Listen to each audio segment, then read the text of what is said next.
성전에 올라가던 미문에서 나음을 받았던 그 사람이 있었고, 바로 그 역사로 인하여서 많은 사람들은 마음이 열렸습니다.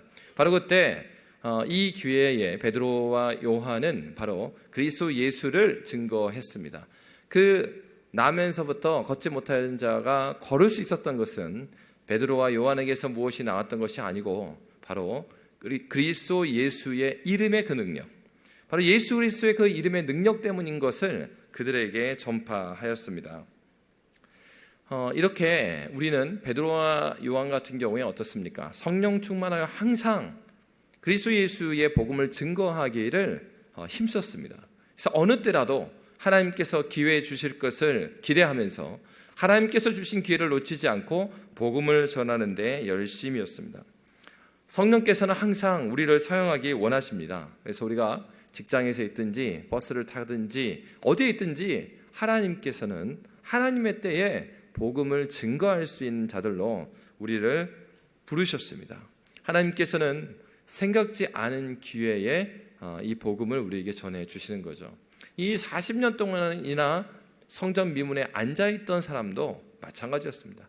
그가 어떻게 이 날을 상상했겠습니까? 기대하지 않았습니다. 기대하지 않았을 그때에 복음이 될 수 있었던 것은 하나님의 예수 그리스도의 이름의 능력이고, 바로 예수 그리스도의 그 능력에 믿음으로 반응했던 그 사도들의 순종을 하나님께서 사용해 주셨습니다. 그런데 여러분, 바로 이렇게 놀라운 하나님의 예수 그리스도의 이름의 능력이 나타났는데도 그 능력을 능력대로 받지 않은 사람들도 있었습니다. 오늘 성경에 보니까 1, 2절에 이런 말씀이 있습니다. 우리 1, 2절 말씀 함께 읽도록 하겠습니다. 사도들이 백성에게 말할 때에 지사장들과 성전 맡은 자와 사두개인들이 이르러 예수 안에 죽은 자의 부활이 있다고 백성을 가르치고 전함을 싫어하여. 오늘 본문에서는 베드로와 요한을 싫어한다고 나왔는데, 우리가 잘 볼 것은 싫어한다고 했을 때 이 싫어하는 내용이 무엇인가 하는 거예요. 뭘 싫어했습니까? 백성을 가르치고 전함을 싫어했다고 그랬어요. 그런데 여러분, 가르치고 전하다 이 단어는 많이 들어보지 않았습니까? 바로 마태가 말하기를 예수님께서 이 땅에서 어떤 사역을 하셨는가 했을 때 마태복음 4장과 마태복음 9장, 그리고 그 사이에는 어떤 내용이 있죠? 예수님께서 전하신 하나님 나라의 복음, 산상수훈의 내용이 있고, 산상수훈의 내용 이후에 예수님께서 제자들과 함께 고치셨던 내용이 나와요. 그런데 바로 산상수훈부터 예수님께서 병자를 고치신 그 내용을 싸고 있는 말씀이 마태복음 4장과 9장에 있습니다. 바로 그 내용에서 마태는 예수님의 일생을 세 가지 단어로 묘사하고 있습니다. 하나는 가르치고 전파하고 고치셨다, 이렇게 말합니다. 근데 지금 바로 사도들이 어떤 일을 한 것입니까? 가르치고 전파하는 일을 했습니다. 여러분, 바로 예수 그리스도께서 하셨던 그 일들을 사도들이 하고 있어요. 그럼에도 불구하고 그 종교 지도자들은 이 가르치고 전파하는 걸 싫어했습니다. 그러면 구체적으로 가르치고 전파하는 어떤 내용들을 싫어했는가 하는 것입니다. 사실은요, 바로 그 자리에 나타났던 그 사두개인들, 성전 맡은 자, 제사장들, 이 사람들은 누구입니까? 당대에 굉장히 경건한 사람들이었습니다. 그러니까 우리가 제사장들과 성전 맡은 자와 사두개인들, 그리고 오늘 본문에 보면은 사내들인 공회원들이 나옵니다. 근데 그들을 우리가 생각할 때 이들은 예수님을 못 박은 자들이고, 그리고 또 사도들도 또한 공격하고 있는 자들이기 때문에 아주 나쁜 놈이다, 이렇게 생각하면 안 돼요. 왜냐하면 그 당시에 이 사람들은 어떤 사람입니까? 가장 경건한 사람들 중에 하나였어요. 그래서 시간이 딱 되면은 하나님께 기도하는 시간에 성전에 올라와서 매번 기도하고요. 그리고 근처에 11조를 꼬박꼬박 잘 내고요. 삶이 굉장히 발랐던 사람입니다. 그러니까 누구보다도 삶의 모범이 되고, 오늘날 굉장히 경건하게 보이는 경건한 사람들이었어요. 경건한 유대인들이었어요. 근데 이제 중요한 것은 그 경건한 유대인들이 가르치고 전함을 싫어했는데 뭘 싫어했을까요? 그러면 뭐 이렇게 그들이 문제 삼았던 것이 기도하러 나오는 거, 이런 거를 문제 삼았습니까? 또 선한 일을 하는 거를 문제 삼았습니까? 지금 그것을 문제 삼고 있는 것이 아닙니다. 이들이 문제 삼는 것은 또 조금 더 구체적으로 들어가면 그러면 부활하신 예수를 전해서 부활을 전해서 문제가 되는 것인가? 그렇지가 않습니다, 여러분. 왜냐하면 이 산헤드린 공회원 중에 바리새인들 같은 경우 사두개인들은 부활을 믿지 않았어요. 천사도 믿지 않고 사두개인들은 영적인 세계를 안 믿었습니다. 그런데 바리새인들 같은 경우에는 부활을 믿었어요. 그러니까 이들이 지금 가르치고 전파하는 걸 싫어했는데 부활을 전해서 그랬는가? 그건 아니에요. 근데 부활은 부활인데 어떤 부활을 전했습니까? 싫어했습니까? 예수 부활을 전하니까 싫어했습니다. 왜 그래요? 분명히 그들이 알고는 예수님께서는 어디에 달려 죽으셨습니까? 나무에 달려 죽으셨어요. 여러분 신명기의 말씀에 보면 나무에 달려 죽은 자마다 누구의 저주를 받은 자니 이렇게 돼 있어요? 하나님의 저주를 받은 자니 이렇게 돼 있단 말이에요. 그러니까 그들이 볼 때는 하나님의 저주로 인하여서 나무에 달려 죽었는데 그가 다시 살아났다 이거예요. 여러분 유대인들의 사상에서 다시 살게 하는 것, 생명의 주인은 하나님입니다. 그러니까 이게 지금 예수께서 하나님의 저주를 받았고 다시 살아났다라는 증거 자체가, 그렇게 증거하는 것 자체가 뭐예요? 신성모독이 되는 것입니다. 근데 이들이 굉장히 이 부분에 민감했어요. 나사렛에서 온 이 예수가 다시 살았다 자체는 그들이 그렇게 문제 삼지 않아요. 그런데 나사렛에서 온 이 예수가 다시 살았다, 이게 문제인 겁니다. 여러분 오늘날 우리가 이 세상을 살아가지만 세상 사람들이요, 우리가 신앙생활을 하는 것을 싫어하는 것처럼 보일 때가 있습니다. 그런데 사실 엄밀하게 보면은 우리의 신앙생활을 그렇게 싫어하지 않습니다. 정말 세상이 싫어하는 것은 다른 것이 아니에요. 그리스도 예수를 인격적으로 만나지 못하면 싫은 게 무엇이냐? 다른 것 아니에요. 예수가 싫은 겁니다. 여러분 C.S. 루이스라는 그 작가가 있습니다. 근데 C.S. 루이스는 기독교 사상가인데 그는 무신론자였어요. 근데 어느 순간에 그가 회심하게 됩니다. 그러면서 그가 이제 그리스도인들을 위한 책을 써야 되겠다. 그래가지고 쓴 책 중에 하나가 뭐냐면 스크루테이프의 편지입니다. 이 스크루테이프의 편지를 꼭 한 번씩 읽어보시면 좋겠어요. 왜 그러냐면 이 스크루테이프의 편지의 내용을 보면은 삼촌 마귀가 이 조카 마귀한테 마귀 수업을 가르쳐주는 내용이에요. 그래서 거기에 보면은 이제 그 마귀들이 자기가 담당하는, 그 책에서는 환자라고 나와. 환자. 그 환자가 누구겠어요? 우리 말이에요, 우리. 그리스도인들 중에서 다 자기가 맡은 환자가 딱 있는 거예요. 그리스도인들이 있는 거예요. 그래서 그리스도인 한 명 한 명을 신앙생활을 못하게 하는 일들을 그들이 합니다. 근데 이제 이 조카 마귀가 이 삼촌 마귀한테 삼촌 이번에는 우리 환자가 말이에요, 이렇게 하려고 했는데 내가 이렇게 막았습니다. 그러면서 막 이렇게 자랑을 해요. 그러니까 이제 삼촌 마귀가 그러죠. 한 번은 이렇게 말한 겁니다. 내 삼촌, 내 환자가 이 교회를 열심히 가려고 하니까 내가 그때 막 다른 생각을 넣어줘갖고 못 가게 막았어. 막 그러면서 잘했다고 막 웃는 거죠. 그러니까 삼촌 마귀가 딱 말해주는 거예요. 야, 너 지금 너무 경험이 적어갖고 이상한 소리를 하는데 이 환자들의 특징은 못 가게 하면 더 열심히 생긴다. 절대 못 가게 하지 말고 교회 가게 해라. 예배 드리게 해라. 이것만 하면 된다는 거예요. 그 가게 만들고 말씀에 마음을 싣지 못하게만 하면 된다. 봉사도 하게 만들고 교회에 나가게 만들고 그 교인들과 환자들끼리 서로 교제하게 다 해줘라. 그들이 원하는 거 다 해줘라. 근데 하나 막으면 돼요. 뭐요? 예수를 알고 예수를 사랑하지 못하게만 하면 돼. 그럼 뭘 막으면 되냐? 말씀 못 듣게 하면 되는 거예요. 여러분 이 시간에 여기 앉아있지만 말씀에 집중이 안 되시면 지금 조카 마귀 또는 삼촌 마귀가 우리를 지금 깨어 있어야 되는 거예요. 그러니까 여러분 그렇습니다. 중요한 거는요, 우리 안에 있는 죄도 문제고요, 이 죄를 누가 사용합니까? 사탄이 사용해서 우리를 넘어뜨리게 한단 말이죠. 그러니까 사탄은 아기를 낳아요? 타락한 천사가 아기 납니까? 아기 안 나죠. 그러니까 하나님께서 만드셨을 때 그 숫자 그대로 있을 거란 말이에요. 이 존재들은. 근데 우리는요, 계속 얘기를 하잖아요. 그러니까 어떻게 했습니까? 사탄도요, 바빠요. 그러니까 아무나 넘어뜨리려고 안 합니다. 자기가 예배는 나왔지만은 알아서 졸고 가시는 분. 뭐 사탄이 뭐하러 그 시간 낭비합니까? 놔두면 되지. 누구를 공격하겠어요? 말씀을 꼭 들어야 되는데 이 사람이 지금 굉장히 삶에 있어서 신앙적인 흔들림이 있고 어려움이 있어요. 그분한테 말씀 필요하잖아요. 근데 꼭 그럴 때 말씀을 못 듣게 한다고요. 안전은 있는데 안 들려요.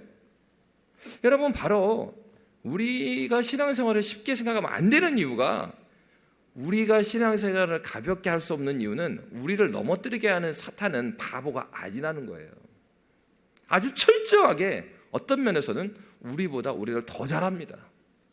왜요? 우리는 짧은 인생을 살지만 사탄은 안 죽잖아요. 이 타락한 천사. 환자들을 많이 경험했단 말입니다. 그러니까 이 삼촌 마귀가 이 조카 마귀한테 말해준 거예요. 야, 막지 마.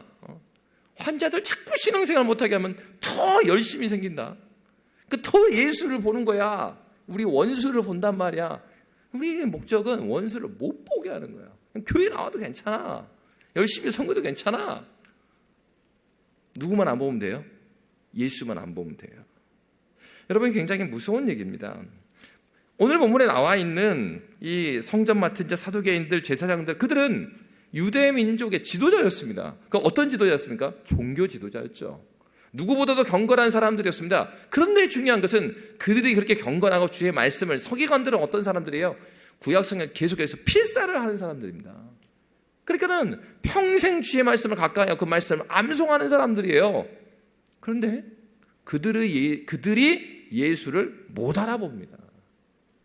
이게 얼마나 놀라운 일입니까? 평생을 주님 몸된 교회를 섬겨나가고 신앙생활을 열심히 했고 누구도 다 인정하는 사람이었는데 그 사람이 예수를 못 알아봤다. 이게 너무 큰일 아닙니까? 바로 오늘 본문은 그것을 보여주는 것이에요. 그들이 정말로 성전의 지도자가 되어 있었습니다. 기도하는 시간에 그들도 이미 여기 와 있었습니다. 그런데 그들이 누구를 싫어했어요? 예수를 싫어했어요. 성전에 왜 올라가는데요? 왜 말씀을 읽는데요? 말씀을 읽고 성전에 올라가고 무엇 때문에요? 예수 만나러 가는 겁니다. 하나님을 만나러 가는 거예요. 보이지 않는 그 하나님께서 인간의 몸을 입고 이 땅에 오신 분이 우리 주 예수 그리스도이신데 죄악이 그들의 눈을 가리우니까 그들이 예수 앞에 있는데도 못 알아보는 것입니다. 여러분, 우리가 깨어서 하나님께 기도하고 하나님 만날 때 나에게 만나 주십시오. 하나님 나에게 은혜를 달라고 기도해야 되는 이유는 바로 이것 때문입니다. 예수 부활을 가르치고 전하는 것, 예수가 유일한 생명의 근원이다라는 것, 이 자체를 싫어하는 거예요. 여러분, 교회가 하는 선한 일을 세상이 싫어하지 않아요. 이 세상 가운데 교회가 하는 많은 봉사와 섬김들 세상도 좋아합니다. 그런데 누굴 싫어합니까? 예수 싫어하는 겁니다. 그렇기 때문에 여러분, 이 말씀도 맞아요. 우리가 복음을 증거하는 삶을 살아가는데 복음을 증거하는 삶 못지않게 복음대로 살아가는 모범적인 삶을 살아야 됩니다. 이게 굉장히 중요한 말씀입니다. 그런데 모범적인 삶을 산다고 해서 이분들이 그 모범적인 삶이 그리스도 예수로 말미암는다는 것은 몰라요. 그러니까 그리스도인들이 복음을 증거해야 되는 이유는 바로 여기에 있습니다. 우리의 선한 섬김들, 선한 행동을 통해서는 우리가 증거한 복음이 사실이라는 걸 증명하는 것이지, 증거하는 말씀이 없이 이 선한 삶만 있으면 저들은 이 삶이 무엇을 의미하는지 알 수가 없어요. 여러분, 왜 때를 따라서 하나님께 기회 주시는 대로 복음을 전해야 되는 삶을 살아가야 됩니까? 복음을 전하지 않으면 성경에 말하잖아요. 어떻게 듣지도 않고 저들이 깨달을 수 있겠냐? 전하는 자가 없는데 어떻게 깨닫겠느냐? 사도가 그렇게 말하잖아요. 그러니까 바로 이 사도들이 성전 미문에서 이 일이 일어났을 때 바로 그리스도 예수의 이름의 권세를 그들에게 증거했던 것처럼 우리도 하나님께 주시는 기회 가운데 하나님께서 기회를 주셨다면 성령께 기도하면서 그리스도 예수를, 부활하신 예수를 증거해야 합니다. 그리고 바로 부활하신 예수가 정말 살아계시다는 것이 언제 증명이 되는 거예요? 우리가 살아가는 삶에서 증명이 되는 거죠. 야, 너 입으로는 복음을 증거하더니만 너 예수님 살아계신다며. 너 사는 거 나랑 별 차이가 없더라. 예수가 살아있다고 그러고 네가 예수가 너하고 같이 있다 그러는데 너는 예수가 같이 있는데도 컨닝도 하고 사기도 치고 불의를 보고도 눈 감고 그렇게 하더라. 여러분 그렇죠? 입술로 증거되는 복음과 복음대로 살아가는 삶은 함께 가는 것입니다. 여러분 사도가 그래서 이렇게 말했죠. 사도 바울이 로마서 10장 14절에서 그래서 이렇게 말합니다. 우리 함께 읽도록 하겠습니다. 그런즉 그들이 믿지 아니하는 일을 어찌 부르리요? 듣지도 못한 일을 어찌 믿으리요? 전파하는 자가 없이 어찌 들으리요? 아멘. 사도는 지금 재판받으러 왔습니다. 산헤드린 공회에. 근데요, 그때에도 사도들이 뭐합니까?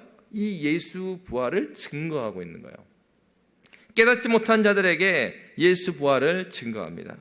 오늘 본문에 보니까 그들이 이 사건으로 인하여서 옥에 갇힙니다. 3절 4절의 말씀에 보면 이런 말씀이 있습니다. 우리 3절 말씀 4절 말씀 함께 읽겠습니다.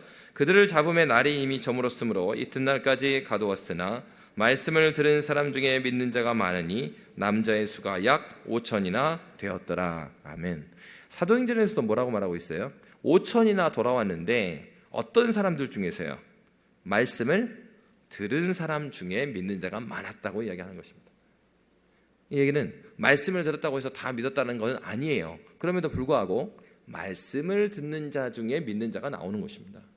그렇기 때문에 우리도 하나님 말씀에 가까이 해야 될 뿐만 아니라 저들도 하나님 말씀을 들려줘야 되는 거죠. 바로 사도는 그러한 일들을 행했습니다. 그런데 바로 그 다음 날이 되었습니다. 사람들이 모였습니다. 5절에 보면 이튿날 관리들과 장로들과 서기관들이 예루살렘에 모였는데 대제사장 안나스와 가야바와 요한과 알렉산더와 및 대제사장의 문중이 다 참여하여 사도를 가운데 세우고 묻되 너희가 무슨 권세와 누구의 이름으로 이 일을 행하였느냐 이렇게 되어 있어요. 그런데 여러분 여기서 특징적으로 보아야 될 것은 5절의 말씀에 관리들과 장로들과 서기관들은 앞에서 나온 사람들이겠죠. 그런데 6절에 구체적으로 이름들을 말합니다. 대제사장 안나스와 가야바와 요한과 알렉산더와 및 대제사장의 문중 이렇게 되어 있습니다. 여러분 당시 예수님 당시에 이 안나스라는 대제사장은 굉장히 나쁜 사람이었어요. 그래서 사실은 이 당시에 안나스가 대제사장은 아니에요. 이 당시에 대제사장은 누구냐? 가야바였습니다. 근데 한마디로 종교 권력자들이에요. 그러니까 안나스가 대제사장이 되고 나서 자기가 한참 동안 해먹고 그런 다음에 그 자리에서 물러나기 싫어갖고 아들한테 물려줘요. 그러니까 아들이 또 대제사장 합니다. 아들을 다 대제사장 시켜놓으니까 이제 또 그만둬야 될 때 그냥 누구를 시키냐면 사위를 시킨 거예요. 그러니까 지금 여기에 어떻게 나오냐면 대제사장 안나스와 가야바와 요한과 알렉산더 및 대제사장의 뭐라고요? 문중이 다 참여했다. 산헤드린 공회라고 그러면은 좀 그 권위가 있어야 될 거 아닙니까? 권위가 있으면은 혈연으로 막 연결되어 있는 게 아니라 어느 정도 그 지도력을 갖춘 사람들이 구성이 되었어야 되는데 성경은 어떻게 말해요? 거기에 대제사장의 문중이 대거 참여한 거예요. 이 자체만도 뭘 보여줍니까? 산헤드린 공의회가 이미 어떠한 정말로 객관적인 권위를 잃어버린 그런 모임이라는 것을 보여주고 있어요. 아니나 다를까? 그들의 관심은 어디에 있었습니까? 오늘 본문의 말씀을 보니까 이렇게 되어 있습니다. 7절에 보면 사도들을 가운데 세우고 묻되 너희가 무슨 권세와 누구의 이름으로 이 일을 행하였느냐 이렇게 물어보고 있습니다. 여러분 이들이 시비를 걸려면요 뭘 시비를 걸어야 되겠어요? 아니 누가 40년 된 이 병자를 이렇게 세웠느냐? 그리고 누가 이렇게 복음을 가르쳤느냐? 뭐 이런 거 시비를 걸어야 되잖아요. 근데 뭐라고 말해요? 무슨 권세와 누구의 이름으로. 이들에게 중요했던 거는 거기에서 나타난 기적이라든가 사람들의 관심이 이게 중요한 게 아니에요. 이들한테 중요한 거는 무슨 권세와 누구의 이름으로예요. 무슨 말입니까? 이 성경에서 나온 산헤드린 공회 자체가 이미 사유화되어 있는 거예요. 엄청난 권력화가 되어 있는 겁니다. 그래서 지금 이 지도자라고 하는 사람들이 무슨 생각을 하는 거냐면 어떤 기적이 일어나거나 어떤 역사가 일어나도요, 누구를 통해서 일어나야 된다고 생각하느냐 하면 자기들을 통해서 일어나야 되는 거예요. 자기들을 통해서만이 하나님의 큰 능력이 나타나야지 자기들의 권위가 서는 겁니다. 이들이 관심 갖는 거는 너희가 무슨 권세와 누구의 이름으로, 그러니까 이 뉘앙스는 뭐냐면, 야, 너희가 우리한테 허락을 받고 해야지. 성전의 이 권한이나 다 우리한테 있는데 함부로 너희가 했네? 뭐 이런 얘기를 하고 있는 것입니다. 중요한 거는 바로 그 가운데 성경이 누구를 가리키고 있느냐, 그리스도 예수의 권능이 무엇이냐, 이미 설교했잖아요. 예수 그리스도의 이름으로 이러한 일이 일어난 걸 이미 말을 했단 말이에요. 근데도 이제 못 알아들어요. 왜 그렇습니까? 이미 이들에게는 예수님이 누구였습니까?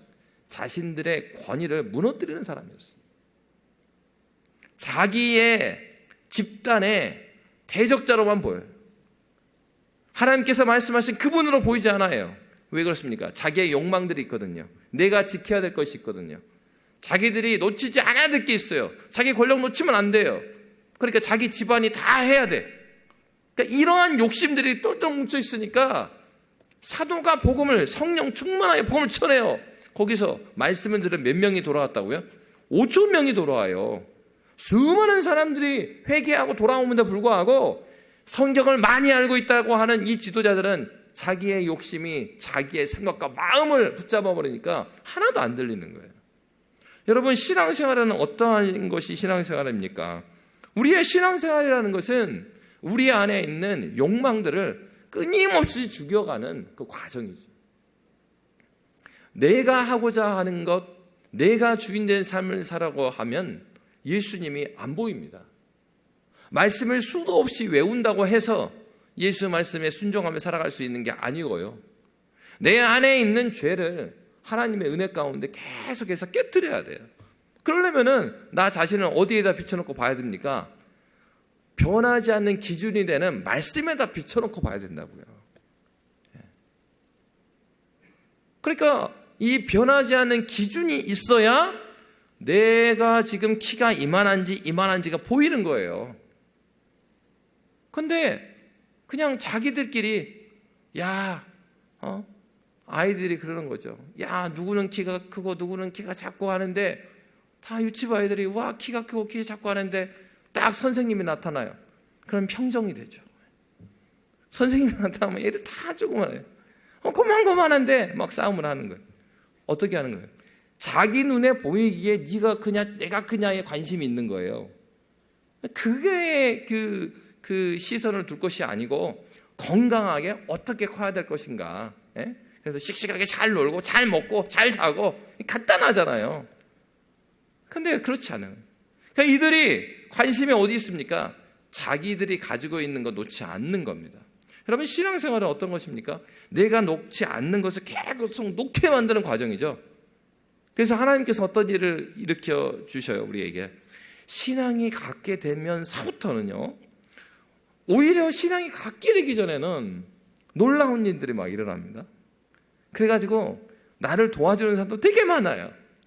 근데 내가 신앙이 생기고 그리고 교회에 정착을 하고 막 그러고 나면은 그다음부터 뭔가 하나씩 어려움이 막 생깁니다.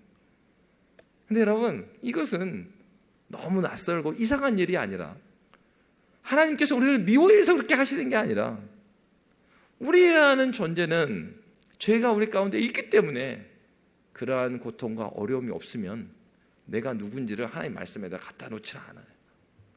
평안하면요, 하나님 말씀 안 봅니다. 평안하면 기도하지 않습니다. 평안한데도 불구하고 기도하는 분은 정말 하나님의 은혜의 사람이에요. 그러니까 우리는 자꾸 어디다 갖다 놔야 돼, 나를. 이 은혜의 수단에 갖다 놔야 돼요. 왜 예배에 나와야 됩니까? 말씀이 전에는 예배 가운데 나를 가져다 놔야지 말씀의 기준으로 나를 다시 한번 재고, 아이고 나 3일 동안 이렇게 살아가는데 3일 밤에 가니까 아이고 내가 이거 놓쳤구나. 다시 세워나가고 다시 세워나가고. 우리 신앙의 삶은 바로 계속해서 나 자신과의 끝없는 싸움이에요. 근데 그 중심에 무엇이 있어야 돼요? 그냥 나하고 싸우는 게 아니고 말씀이 기준이 돼서 그 말씀에 나를 비춰봐야 되는 것입니다. 이렇게 자기를 말씀 가운데 성찰하지 않게 되면 누가 되느냐? 말씀을 암송하고 누구보다도 잘 안다고 하는 사람들인데 불구하고 말씀이 가르치는 것을 못 보는 것입니다. 너무나 무서운 얘기죠. 그래서 여러분 그런 얘기 있다고 하잖아요. 뭐 우스갯소리로 그 젊은 우리 중고등학생들에 보면은 가수들이 보면은 이제 프로그램들에 보면은 옛날에 자기가 그 처음 데뷔했을 때 어땠느냐 이런 얘기들을 막 할 때 그 보면은 그런 얘기를 하는 거예요. 아, 내가 처음에는 센터 욕심이 많아가지고 노래가 하면은 막 노래하면서 돌아가면서 가운데 잠깐 나오고 하는데 조금 더 있으려고, 조금 더 TV에 잘 나오려고 막 그렇게 다 실수했던 내용들을 막 말하는 거죠. 성숙해지면 어떻습니까? 가운데 뭐 몇 초 더 나오든지 그게 중요한 게 아니라 전체가 함께 조화롭게 아름다운 노래를 하고 아름다운 공연을 하고 내려오는 게 중요한 거예요. 우리가 예수를 닮아가게 되면은 바라보게 되는 게 무엇입니까? 내가 중심이 되고 내가 드러나고 그리고 내가 중심이 되는 그것이 중요한 게 아니라 나 중심에 서지 않아도, 내가 가운데 서 있지 않아도, 드러나지 않아도 우리가 하나 돼갖고 참 교회를 이루는 게 내 꿈이 되는 거죠. 내가 거기서 대장 되는 게 중요한 게 아니라 그 대장 되는 거 좋아하는 때는 언제입니까? 그 유치부 때 그래요. 유치부 때. 그러다가 애들이 조금 철이 들면은 한 4학년 5학년 되면 막 이제 앞에 안 나오려고 그래요. 그렇죠. 그러니까 우리가 예수의 은혜를 깊이 받다 보면 진정한 아름다움은 나 혼자 탁 튀는 게 아름다운 게 아니라 진정한 아름다운 거는 이 다양한 사람들이 모여있지만 이 다양한 사람들이 중심에 있어서 예수 그리스도를 사랑하는 마음으로 누가 막 시킨 건 아닌데, 아니 어느 교회를 가면 누가 막 다 시킨 건 아닌데도 불구하고 그 교회만에 흘러가는 무엇인가 신앙의 결이 느껴진단 말이에요. 신앙의 색깔이 딱 느껴지는 거예요. 그런 것이 있죠. 바로 하나님께서 우리를 부르신 이유가 여기에 있습니다. 여러분, 이렇게 이 사내들은 공회에 있었던 사람들은 복음을 깨닫지 못했어요. 바로 그때 사도가 어떻게 하고 있습니까? 8절의 말씀에 보면 바로 그들에게 이렇게 전하고 있습니다. 우리 8절부터 12절까지 함께 읽도록 하겠습니다. 이에 베드로가 성령이 충만하여 이르되 백성의 관리들과 장로들아, 만일 병자에게 행한 착한 일에 대하여 이 사람이 어떻게 구원을 받았느냐고 오늘 우리에게 질문한다면 너희와 모든 이스라엘 백성들은 알라. 너희가 십자가에 못 박고 하나님이 죽은 자 가운데서 살리신 나사렛 예수 그리스도의 이름으로 이 사람이 건강하게 되어 너희 앞에 섰느니라. 이 예수는 너희 건축자들의 버린 돌로서 집 모퉁이의 머릿돌이 되었느니라. 다른 이로서는 구원을 받을 수 없나니 천하 사람 중에 구원을 받을 만한 다른 이름을 우리에게 주신 일이 없습니다 하였더라. 아멘. 사내들은 공회원들의 관심은 자기들의 성을 쌓는 데 관심이 있었어요. 그런데 베드로와 요한의 관심은 어디 있습니까? 12절 말씀에 나와 있는 것처럼 다른 이로서는 구원을 받을 수 없나니 천하 사람 중에 구원을 받을 만한 다른 이름을 우리에게 주신 일이 없습니다. 그러니까 베드로와 요한은 지금도 중요한 거는 그렇게 말하는 공회원들이 예수 믿는 거예요. 진정으로 은혜의 사람과 그렇지 않는 사람의 관심은, 은혜 받지 않은 사람들의 관심은 자기한테 있습니다. 자기의 성을 쌓고 자기가 드러나기를 바라고, 이게 회심하지 못했거나 은혜 떨어진 사람들의 관심이에요. 그런데 은혜 충만하고 성령 충만한 사람의 관심은 무엇이냐? 그 사람이 예수 믿는 거예요. 그 사람이 구원받는 것입니다. 그러니까 하나님의 마음을 내 마음으로 품어요. 그러니까 하나님의 안타까워하는 마음이 내 마음이 되는 것입니다. 이 사내들은 공회원들은 어떻게 했습니까? 하나님께서 성전을 주셨죠. 왜 주셨습니까? 이 성전을 통하여서 하나님께서 그들이 함께 하시기로 하셨고 복의 통로로 주셨단 말이에요. 그럼 복은 어디에까지 흘러가는 거예요? 지성소로부터 성소로 해가지고 이 성전에서부터 이 세상 가운데 열방 가운데를 편만하게 하나님의 복이 흘러가기를 원한단 말이에요. 근데 유대 지도자들이 만든 건 보세요. 복이 더 흘러가면 안 돼. 복이 어디 있어야 돼? 유대인들에게만 있어야 되는 거예요. 여러분, 이게 다른 점입니다. 비슷해 보여요. 그렇지만 다릅니다. 분명히 방향이 다른 거예요. 사도들의 관심은 지금도 그렇게 말하는 그들의 구원, 하나님 아버지의 마음에 사도들의 마음은 가 있어요. 그러나 이 지도자들은 자기들 마음에 여전히 서 있는 것입니다. 여러분, 이렇게 복음을 전했을 때 그들은 어떻게 반응하고 있습니까? 16절의 말씀에 보면 이렇게 말합니다. 그들이 이렇게 말했어요. 이 사람들은 어떻게 할까? 그들로 말미암아 유명한 표적 나타난 것이 예루살렘에 사는 모든 사람에게 알려졌으니 우리도 부인할 수 없는지라. 자기들도 이 일에 대해서 부인할 수가 없어요. 그러면은 부인할 수가 없으면 그들이 어떻게 해야 됩니까? 회개해야죠. 앞에서 많은 유대인들이 베드로의 설교를 듣고 어떻게 말했습니까? 그러면 우리가 어찌할꼬? 그러면서 회개하고 돌아왔단 말이에요. 3천 명이. 그런데 이들은 돌아오지 않습니다. 오히려 그 마음이 강팍해서 어떻게 합니까? 이 사람들을 어떻게 해야 될까? 이렇게 가는 거예요. 왜요? 아직도 말씀 앞에서 자기를 꺾는 것이 아니고 말씀 앞에서 자기의 성을 더 쌓는 거예요. 여기서 또 말씀을 전해? 내가 그럼 더 써줘야 되겠다. 말씀 앞에 있으면 그냥 꺾어줘야 되거든요. 신앙이라는 건 말씀 앞에 꺾이는 게 신앙이지, 말씀 앞에 막 핏대를 세면서 그래? 말씀을 더 세게 전한단 말이야? 이 산에서는 공연이지 그거 있어. 베드로가 더 담대하게 복음을 전하니까 그래? 그러면 이 사람들은 어떻게 해야 될까? 이렇게 하고 있는 것입니다. 여러분, 화인 맞은 양심이라고 예수님께서 그가 죽으시기 전에 마지막 주에 이 바리새인과 서기관들을 향해서 말했어요. 화 있을진저, 화 있을진저. 어떠한 양심이라고요? 그리스도가 나타나셔서 하나님이신 그분이 이 땅에 오셔서 그가 복음을 전하는데도 불구하고 그들의 마음이요, 요동함이 없어요. 그 마음을 열지 않아요. 여러분, 우리 하나님께서는 인격적인 하나님이십니다. 그래서 여러분 막 강제로 예수 믿게 하는 거 그렇지 않아요. 우리 하나님께서는 여러분을 기다리고 계십니다. 우리의 삶에서 넘어질 때도 하나님께서 그곳에 함께 계셔요. 왜 그러면은 이런 생각 들잖아요. 왜 하나님 나를 좀 빨리 만나주시지 이렇게 늦게 만나주셔가지고 그럴 때가 있어요. 그러면은 저도 이제 한번 선배한테 그런 얘기를 했거든요. 하나님께서 좀 빨리 만나주셨으면, 내가 20살이 아니라 한 유치부 때나 만나주셨으면, 제가 처음 사역지가 초등부였거든요. 10살, 11살. 근데 10살, 11살 애들한테 회개하라, 천국에 가까워, 이거 하기가 그 양심에, 지는 10살, 11살에 마음껏 놀아놓고, 저는 20살 때 예수님 만났거든요. 그게 막 하나님, 좀 빨리 만나게 해주셔가지고 애들한테 자신있게 전하면 좋을 텐데 이렇게 하셨나요? 그러니까 선배 목사님 그러는 거예요. 야, 분명히 너는 복음을 들었을 것이고 근데 네가 그때 안 들렸을 거야. 하나님이 너보다 너를 더 잘하셔가지고 네가 그 정도로 강팍한 놈이니까 그냥 네가 정말 중요하다고 생각한 거 그거 앞에서 찌그러질 때까지 하나님 기다려준 거야. 너 왜? 좋은 메시지로 회개하십시오 이렇게 말씀을 전했지 않겠어요? 평생 교회 안에 있었는데 예배도 빠지지 않았는데 그 말씀 왜 안 들었겠어요? 들었죠? 들었는데 그 말씀 내 말씀이라고 생각지 않는 거예요. 그리고 어떻게 들어요? 그 말씀이 선포될 때 회개하라.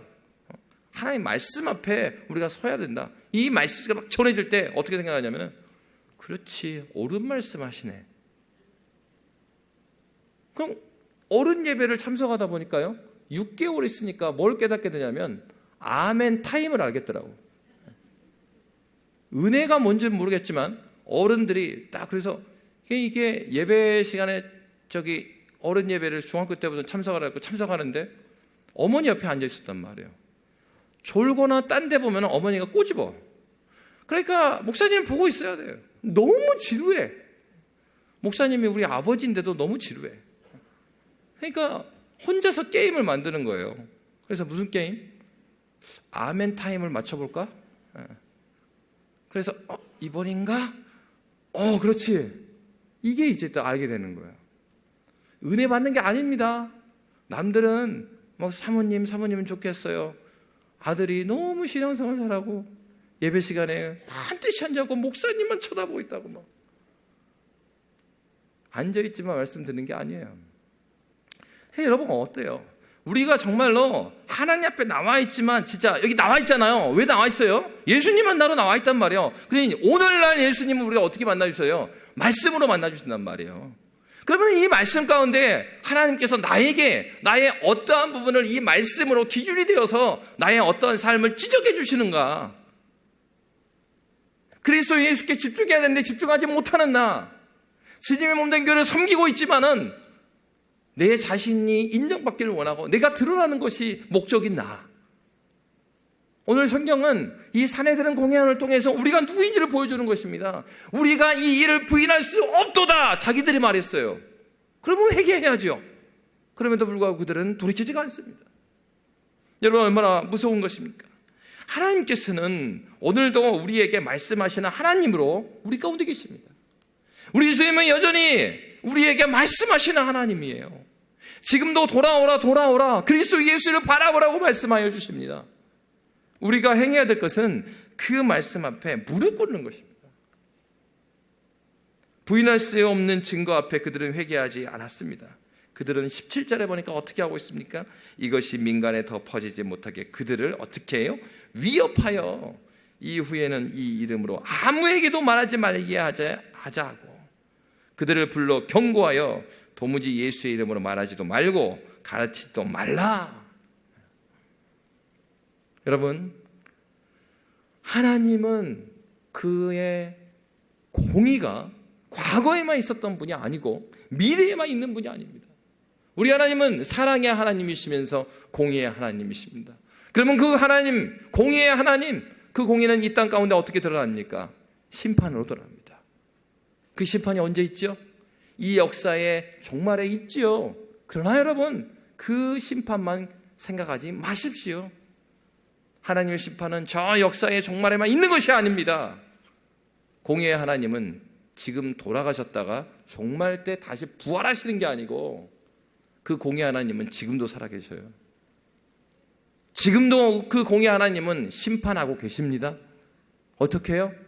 증거가 나타났음에도 불구하고 말씀 들었잖아요. 말씀을 들었음에도 불구하고 그들이 그 마음이 양심이 화인 맞은 양심이 돼서 돌이키지 않는 것입니다. 여러분, 하나님의 현재적인 심판의 가장 무서운 것은 무엇입니까? 복음을 들음에도 불구하고 그 복음 앞에서 이 마음이 전혀 흔들리지 않는 거예요. 어떠한 회개도 일어나지 않고 이 마음이 딱딱해져서 말씀 앞에 반응하지 않는 거, 그건 내 영혼에 지금 문제 있는 겁니다. 예배를 드림에도 불구하고 여러분이 말씀을 깨달음도 없고 이 마음이 가난해지지도 않고 무릎 꿇어지지도 않는다면 여러분 진지하게 하나님 앞에서 내 영혼을 놓고 기도하셔야 돼요. 내가 인격적으로 그리스도 예수를 만나지 못했기 때문에 그런 일이 있을 수 있어요. 또는 예수를 만났으나 은혜에서 너무나 멀리 떨어져 있기 때문에 주님 말씀 앞에서 무릎 꿇지 못할 수 있어요. 그것이 무엇입니까? 현재적인 하나님의 심판입니다. 하나님께서는 그의 자녀들에게 주의 말씀에 지금도 순종할 수 있도록 은혜의 수단을 지금 열어놓고 계시죠. 수요 예배가 있습니다. 새벽 기도에 있습니다. 주일 예배가 있습니다. 오후 예배가 있습니다. 여러분 얼마나 말씀이 충만합니까? 지금도 우리가 살아가는 이 시대에 말씀 자체가 불법인 곳이 있습니다. 법적으로 들으면 안 돼요. 법적으로 문제가 되는 나라가 있습니다. 너무나 온도차가 납니다. 제가 있었던 홍콩은 자유가 있어요. 종교의 자유가 있습니다. 거기는. 근데 조금만 올라가면 거리 차이가 얼마 나지 않는데 그곳은 법적으로 이 포교 활동이나 예배 드리는 것을 금하기도 하고 핍박하는 곳이에요. 근데 여러분 모두 같은 사람들입니다. 모두 그 사람들 같은 나라 사람들이에요. 근데요 마음밭은 너무나 다릅니다. 홍콩에 있는 많은 성도들은요 그렇게 마음이 가난하지 않아요. 수많은 설교자가 홍콩에 왔다 갑니다. 복음이 유튜브만 틀어도 다 찾을 수 있는 곳입니다. 그런데 저 북쪽은 그렇지가 않아요. 유튜브 되지도 않고 말씀 공급받으면 받기도 어렵고 제가 부목사 시절에 그렇게 뛰어난 설교를 하는 것도 아닌데도 그들에게 복음을 전하니까 막 초롱초롱해서요 몇 시간 동안 말씀을 더 가르쳐달라고 막 그런단 말이에요. 근데 홍콩만 해도 전혀 그렇지 않습니다. 우리는 우리는 어떻습니까? 다른 어느 나라보다도 이 대한민국 땅은 아름다운 땅이에요. 어떤 면에서요? 우리가 복음을 배우려고만 하면, 하나님 말씀 배우려고 하면 너무나 많은 자원이 있어요. 도와준다고 하는 교회도 너무나 많아요. 반대로 우리의 마음은 어떻냐 이거예요. 하나님께서는 그냥 은혜 주지 않습니다. 하나님께서 은혜를 주신 데는 은혜의 목적이 있습니다. 하나님께서 우리에게 은혜를 주셔서 그 은혜로 말미암아 은혜에 반응하게 하셔요. 그런데 나중에 하나님께서 많이 준 자는 뭐 한다고 그랬어요? 많이 책임 묻겠다고 그러셨어요. 여러분, 우리는 이런 부분에서 회개해야 되고요. 이런 부분에서 우리 조국교회를 위해서 기도해야 돼요. 하나님, 우리 이 조국교회가 과거의 그 뜨거움과 열심과 하나님의 사랑함을 회복하게 해달라고.